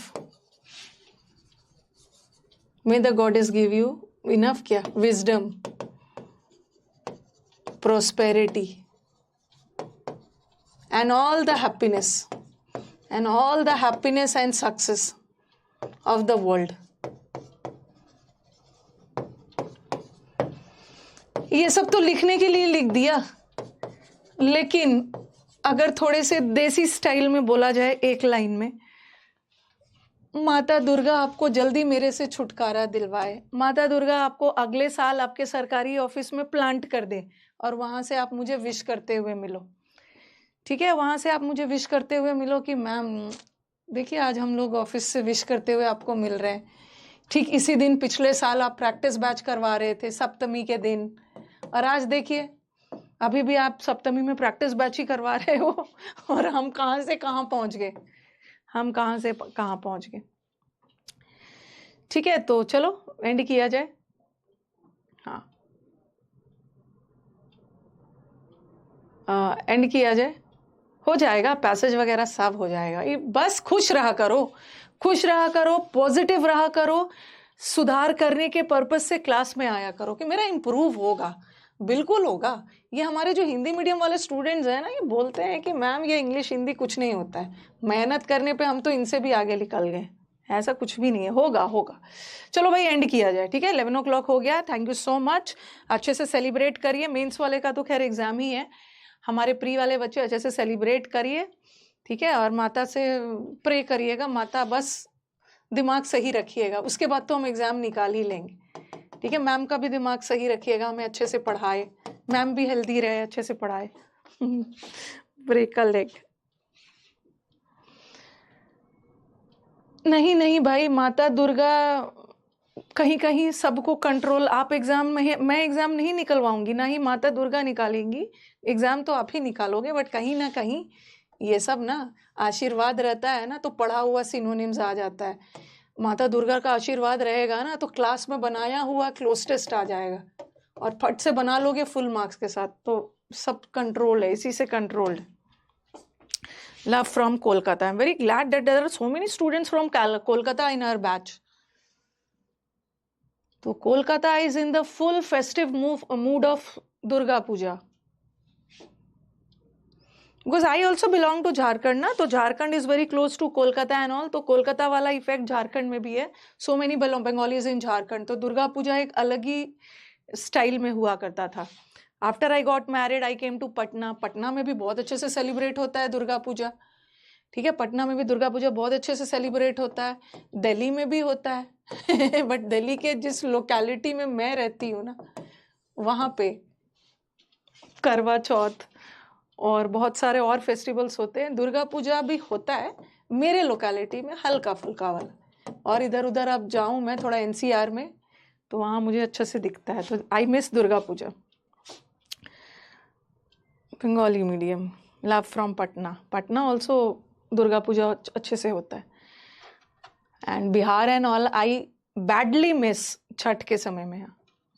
Varanasi से हैप्पी नवरात्रि। अरे वाराणसी की बात करते हो ना, तो वाराणसी से तो मेरा बहुत सॉफ्ट कॉर्नर है, साल में तो एक बार अगर मैं छुट्टी पे जाती हूँ ना, तो बहुत सारे स्टूडेंट जिसको पता है वो समझ जाते हैं कि मैम वाराणसी ही गई होगी।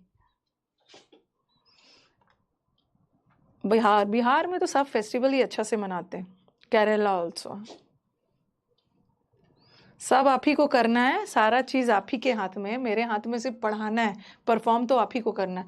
अगर मेरे हाथ में होता ना, तो मेरे सारे स्टूडेंट का सिलेक्शन होता है, बट सबका थोड़ी होता है। आसाम में भी सेलिब्रेट कर, अरे पूरे, हाँ पूरे इंडिया में सेलिब्रेट करते हैं, but there are certain cities states जहाँ पे ज्यादा होता है। अब कोलकाता वाली बात नहीं होती है ना। एंड किया जाए, ठीक है? राजस्थान को भी मिस करती हूँ। राजस्थान को मिस नहीं करते हो मैम? चलो एंड किया जाए, अब जाइए आप, किसी बच्चे को रावण भी बनना था, जल्दी क्लास खत्म करिए मैम।